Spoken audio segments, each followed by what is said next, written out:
At this time, I'd like to introduce the Commanding General, United States Army Cyber Center of Excellence at Fort Gordon, Major General John B. Morrison, Jr.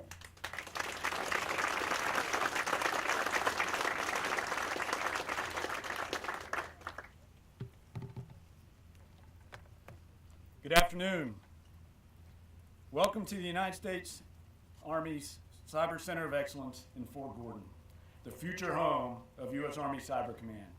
And it is an honor to welcome you to today's groundbreaking, marking the beginning of the construction for the Army Cyber Command Complex.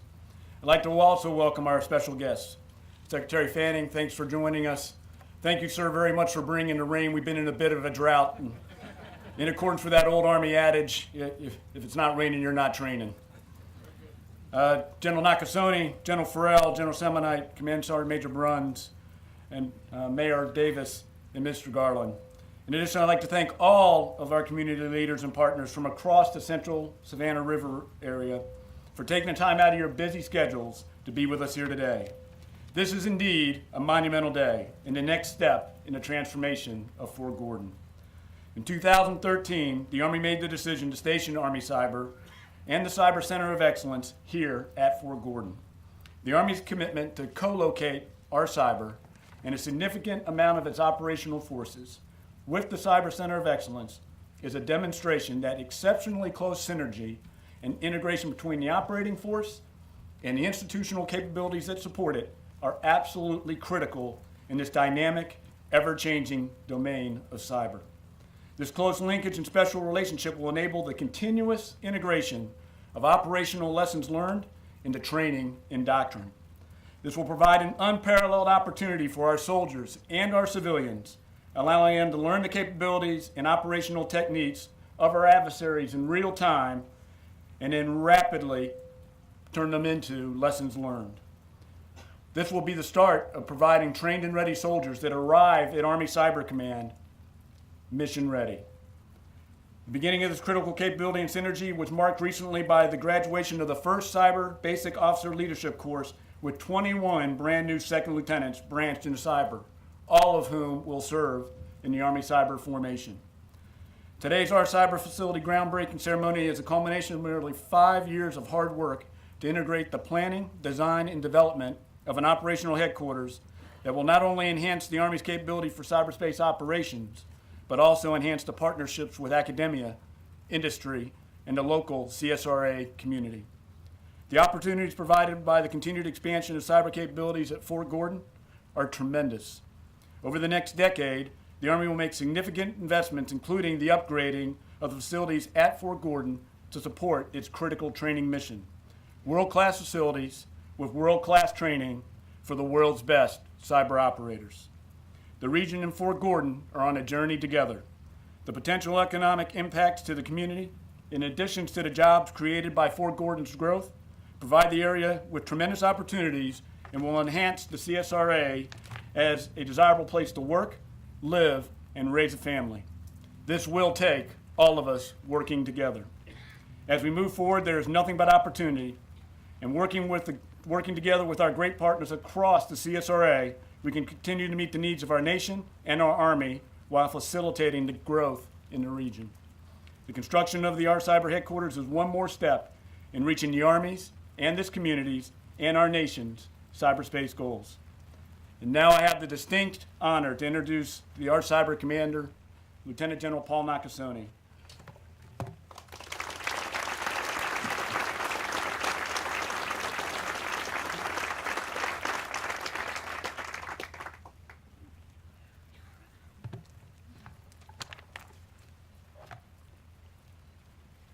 Secretary Fanning, Mayor Davis, fellow flag and general officers, good afternoon, and thank you for coming to today's groundbreaking ceremony. What a wonderful afternoon to be here. Before I begin, let me first of all thank Gunnery Sergeant. What a fantastic job doing the National Anthem today. Would you please join me in a round of applause?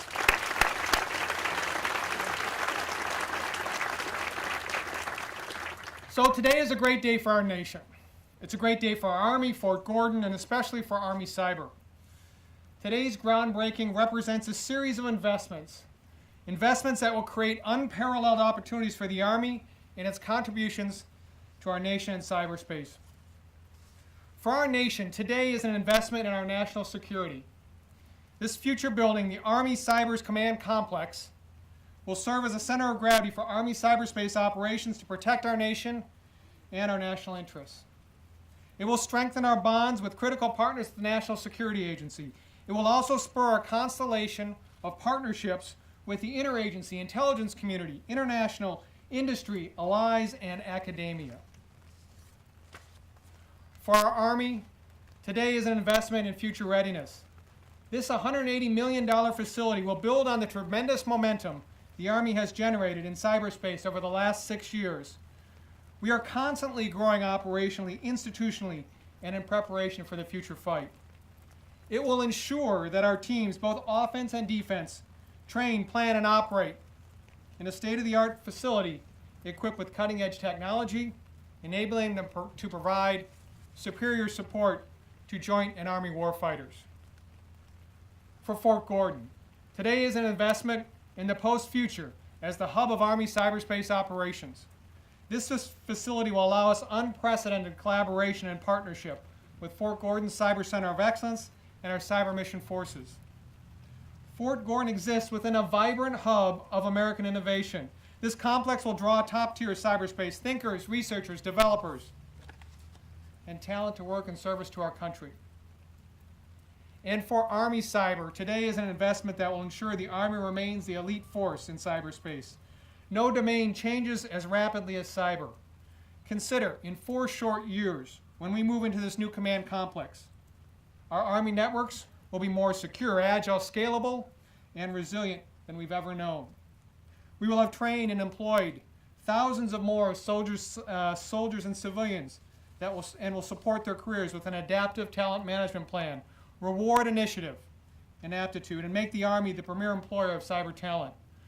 We will use a persistent cyber training environment to enable experimentation and innovation, ensuring our cyber forces maintain the advantages over our adversaries. Army Cyber will be a mature Army Service Component Command, optimally organized to support Army forces across all echelons. We will integrate cyber, information operations, and electronic warfare into one capable and ready cyber force, providing both consistent support to both joint and Army commanders as part of the combined arms fight. We will be a total Army force with U.S. Army Reserve and Army National Guard cyber warriors fully integrated into Army cyberspace operations. We will leverage a rapid acquisition system to meet the unique demands of cyberspace and keep our Army on the cutting edge of technology.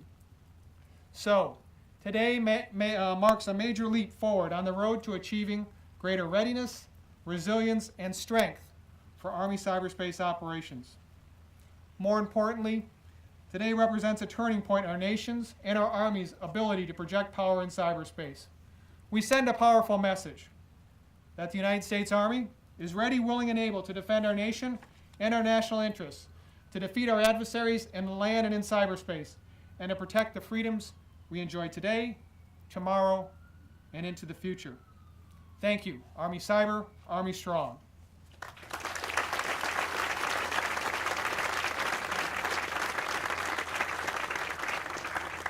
Ladies and gentlemen, it is my great honor to introduce the 22nd Secretary of the Army, the Honorable Eric K. Fanning.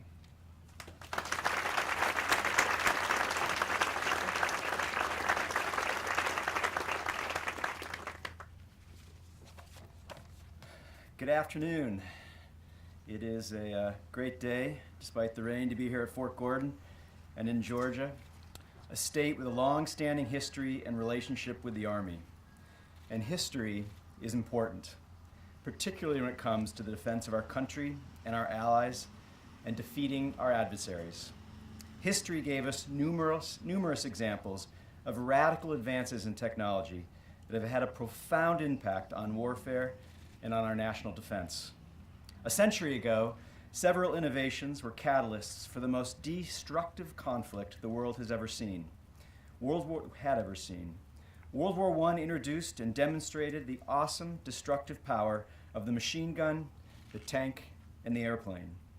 But among the most significant technological advancements, and those that made the war so destructive, were in communication and the exchange of information. Being able to coordinate the maneuver of infantry with the effects of artillery, to relay battlefield reports and enemy movements observed by airborne reconnaissance, and to request resupply and reinforcements without the delay and risk of using a runner. More advanced communications allowed for all of this and completely changed the game. Today, communication and exchange of information is digital, generated, routed, and delivered mostly through cyber technology. Information sent between soldiers and units on the battlefield, as well as public news and information designed to influence a global audience, use the same cyber networks and technologies. Cyberspace has become key terrain, a critical fifth domain along land, sea, air, and space, and controlling it ensures clear advantage. Cyberspace can be considered the ultimate high ground, which means that in modern conflict, ceding cyberspace invites defeat. Cyber is also an area where adaptation occurs regularly, which is why the mission of this installation won't be complete with the construction of this facility alone. The key is for this facility to be an incubator of innovation, to be a key node of the Army's modernization and a pillar of joint force cyber operations. The need for this facility is clear. While the U.S. Army was engaged in operations in Iraq and Afghanistan, we know our adversaries studied our capabilities.